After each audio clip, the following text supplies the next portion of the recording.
നമുക്ക് മുട്ട കൊള്ളിക്ക് എന്തൊക്കെയാ വേണ്ടതെന്ന് നോക്കിയാലോ. നമ്മൾ ബീഫ് കൊള്ളി ഒക്കെ കഴിക്കാറില്ല, ബീഫും കൊള്ളിയും പിന്നെ അതുപോലെ തന്നെ ബോട്ടിയും കൊള്ളിയും ഒക്കെ കഴിക്കാറില്ല. അപ്പൊ അതേപോലെ നമുക്ക് മുട്ടയും കൊള്ളിയും കൂടി ഉണ്ടാക്കി നോക്കാം. അപ്പൊ അതിന് നമുക്ക് ആവശ്യമായത്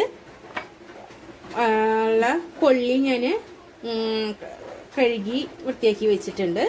പിന്നെ നമുക്ക് വേണ്ടത് കുറച്ച് ഇഞ്ചി വേണം, ഇഞ്ചി ചതച്ചതാണ് കേട്ടോ. ഇഞ്ചി വേണം, പിന്നെ മുട്ട വേണം, പിന്നെ കുറച്ച് മഞ്ഞൾപ്പൊടി, പിന്നെ ഉപ്പ്, പിന്നെ പച്ചമുളക്, വറ്റൽമുളക്, സവാള നീളത്തിൽ അരിഞ്ഞു വെച്ചിട്ടുണ്ട്. പിന്നെ നമുക്ക് മുട്ട ഉണ്ടാക്കാൻ വേണ്ടിയിട്ടുള്ള സവാള കുനുകുനൂന്ന് അരിഞ്ഞു വെച്ചിട്ടുള്ളതാണ് കേട്ടോ അത്.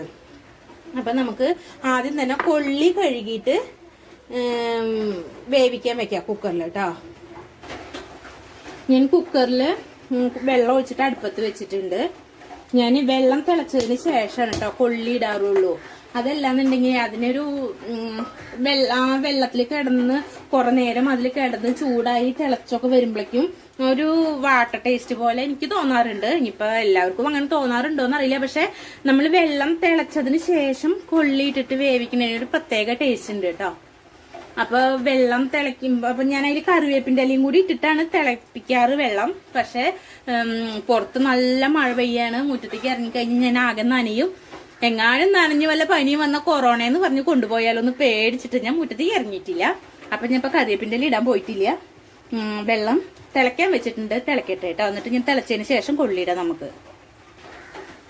വെള്ളം തിളച്ചു, ഞാൻ അതിൽ മഞ്ഞപ്പൊടി ഇട്ടിട്ടുണ്ട് കേട്ടോ. അതാ മഞ്ഞ കളറായിരിക്കണേ. മഞ്ഞപ്പൊടി ഇട്ടത് വീഡിയോയില് കിട്ടിയില്ല, അതാണ്.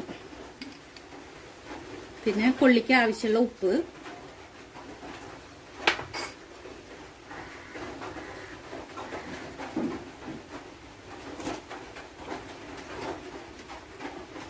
ചുവപ്പ് കളറായിട്ട് തോന്നുന്നുണ്ടല്ലേ നിങ്ങക്ക്,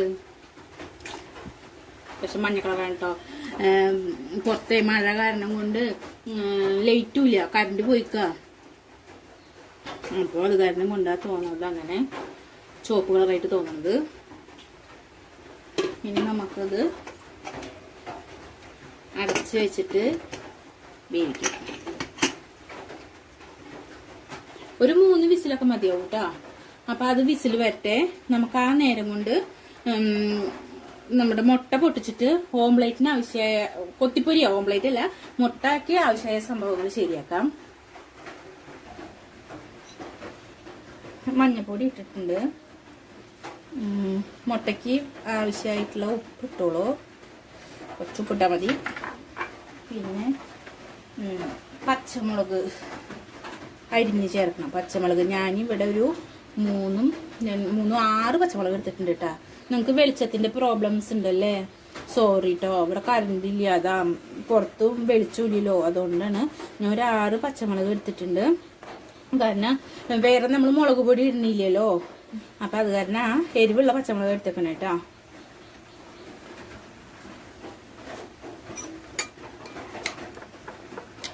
പച്ചമുളക് മഞ്ഞൾപ്പൊടി, ഉപ്പുപൊടി, സവാള ഇതൊക്കെ കൂട്ടിയിട്ട് നന്നായിട്ടൊന്ന് മിക്സ് ചെയ്തിട്ടുണ്ട്. ഇനി നമുക്കിതിലേക്ക് മുട്ട പൊട്ടിച്ച് വയ്ക്കാം.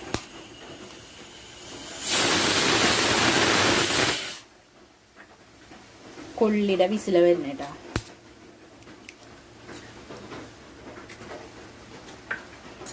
നമുക്കത് നന്നായിട്ടൊന്ന് മിക്സ് ചെയ്ത് വെക്കാം.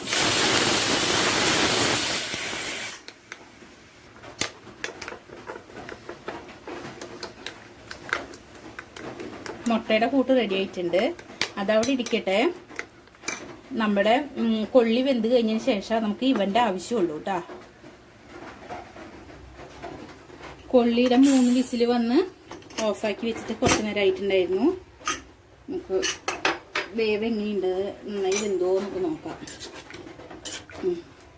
നന്നായിട്ട് വെന്തിട്ടുണ്ട് കേട്ടോ. നമുക്ക് ഇനി അതിന്റെ വെള്ളം ഊറ്റി കളയാം.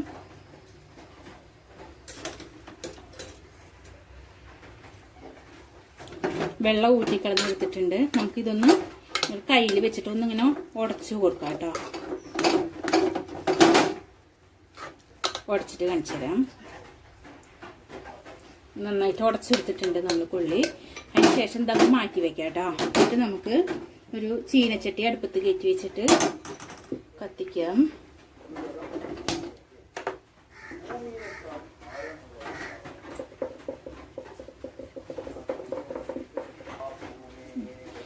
ചൂടായിട്ടുണ്ട്, ചട്ടി ചൂടായിട്ടുണ്ട്. നമുക്ക് അതിലേക്ക് മുട്ട ഓംലേറ്റ് ഉണ്ടാക്കാൻ വേണ്ടിയിട്ട് വെളിച്ചെണ്ണ ഒഴിച്ചു കൊടുക്കാം. കുളിക്കില്ലടാ, എൻ്റെ മോനോട് ഇരിക്കുന്നുണ്ട്. എന്നിട്ട് അവൻ ഏഷണി ഉണ്ടാക്കിക്കൊണ്ടിരിക്കുക. എനിക്ക് അവനെ അവിടെ ഇരുന്ന് വരട്ടിക്കൊണ്ടിരിക്കുന്നു.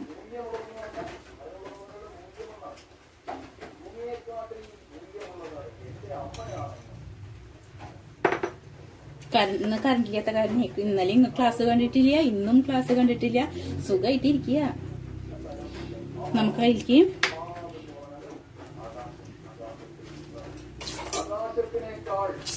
ചതച്ച് വെച്ചിട്ടുള്ള ഇഞ്ചിയില്ലേ അതിട്ട് കൊടുക്കാം.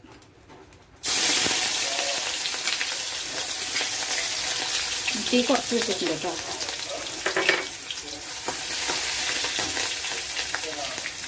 പിന്നെ നമ്മുടെ വറ്റൽമുളക് ഇട്ട് കൊടുത്തിട്ടുണ്ട്.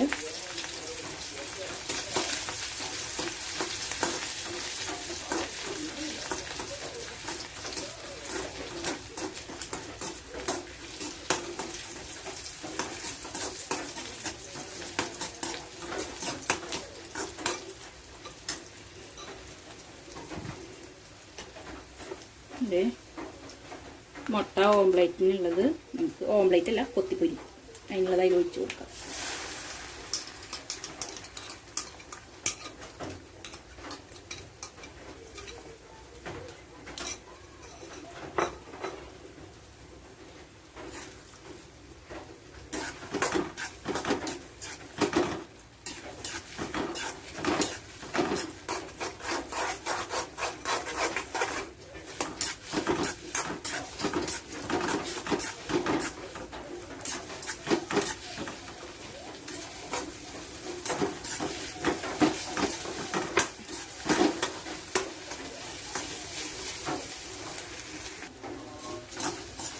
നമ്മുടെ മുട്ട കൊത്തിപ്പൊരിച്ചെടുത്തിട്ടുണ്ട്.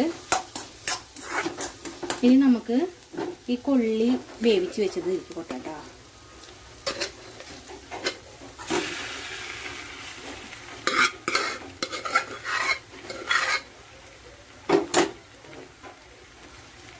നല്ല വേവണ കൊള്ളിയാണ്. എൻ്റെ ചേച്ചി തന്നാട്ടോ.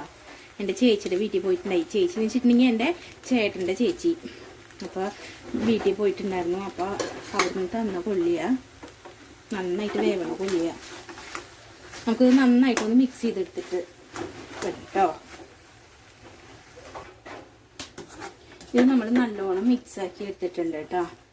മുട്ട കൊള്ളിയുടെ എല്ലായിടത്തേക്ക് എത്താൻ വേണ്ടിയിട്ട് നന്നായിട്ട് മിക്സാക്കി എടുത്തിട്ടുണ്ട്. ഇനിയാണ് നമ്മൾ നീളത്തിൽ അരിഞ്ഞു വെച്ച സബോള അതുവരെ എന്താ ചെയ്തേന്ന് കണ്ടില്ല അല്ലേ? ഇത് മുളകിൻ്റെ കുഴിയാണ് കേട്ടോ. ഇനി ഈ സബോള കൈ കൊണ്ട് നന്നായിട്ടൊന്ന് ഞെരടിയിട്ടേ ഇങ്ങനെ ആക്കിയിട്ട് ഈ കൊള്ളിയുടെ മുകളിൽ കൂടെ ഇട്ട് കൊടുക്കുക. നല്ല ടേസ്റ്റാട്ടോ. ആ സബോള ഇങ്ങനെ കടിക്കുമ്പോഴേ, പച്ച സബോള ഇങ്ങനെ കടിക്കുമ്പോൾ നല്ല ടേസ്റ്റാണ്. ഒന്നിങ്ങനെ തിരുമ്പി കഴിഞ്ഞിട്ട് ഇതൊക്കെ ഇങ്ങനെ ഉലർന്ന് വന്നോളേ. അപ്പം ഇങ്ങനെ കടിക്കും.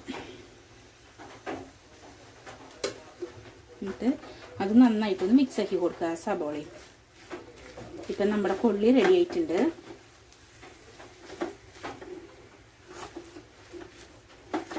എല്ലാവരും ഉണ്ടാക്കി നോക്കോളൂ കേട്ടോ. നല്ല ടേസ്റ്റുള്ള സാധനമാണ് കേട്ടോ. എനിക്ക് ഭയങ്കര ഇഷ്ടമാണ്. കട്ടൻ ചായയും വെച്ചിട്ട് നമുക്ക് കൊള്ളി കഴിക്കാം. കൊള്ളി ചൂടുള്ള കട്ടൻ ചായയും വെച്ചിട്ട് നമുക്ക് ആസ്വാദിച്ചിരുന്നിട്ട് ഈ മഴയൊക്കെ കണ്ട് ഇങ്ങനെ സുഖമായിട്ട് ഇരുന്നിട്ട് കഴിക്കാം. അപ്പം നമ്മുടെ കൊള്ളി റെഡി ആയിട്ടുണ്ട്. നമുക്ക് ഇനി ഒരു പാത്രത്തിലേക്ക് മാറ്റാട്ടാ. അപ്പം നമ്മുടെ മുട്ടക്കൊള്ളി റെഡി ആയിട്ടുണ്ട്. നല്ല ടേസ്റ്റി ആയിട്ടുള്ള കൊള്ളിയാണ്. നിങ്ങൾക്ക് ഇഷ്ടമാവുകയാണെങ്കിൽ എൻ്റെ ചാനൽ സബ്സ്ക്രൈബ് ചെയ്യണം, ഷെയർ ചെയ്യണം, ലൈക്ക് ചെയ്യണം. അപ്പം ശരി കേട്ടോ. അടുത്ത വീഡിയോ ആയിട്ട് പിന്നെ കാണാം.